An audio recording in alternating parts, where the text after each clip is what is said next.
ज़िंदगी ज़लालत में घणा ॾींहं गुज़ारींदा आहियो? साल थी विया अथव या 2-3 महीना? बस पूरी उम्र गुज़री वई आहे। जलालत इलाज कयो छॾियो। बैतुल ख़िला जेको आहे घणा दफ़ा वेंदा आहियो ॾींहं में?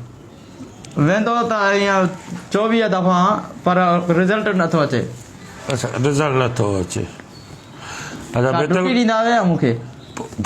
इलाज हले थो न बाबा। बैतुल ख़िला में टाइम ते वेंदा आहियो या ॻाल्हि अॻु में ई लीक थी वेंदी आहे? सर टाइम न आहे, बिल्कुलु टाइम न आहे, बस को टाइम न आहे न।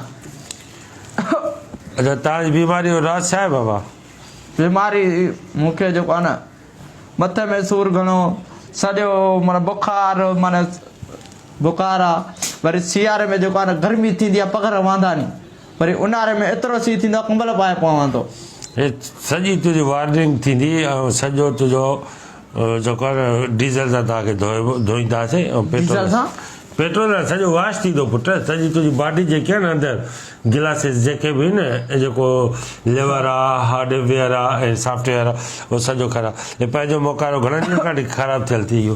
हे डीज़ल करे घणा ॾींहं ॼाए जमा करे ख़राबु न आहे। पोइ बीमारियूं आहिनि त इहो जॾहिं खोटी मां ॼायो आहे त 2-3 सालनि खां पोइ बीमारी शुरू थी आहे मूंखे।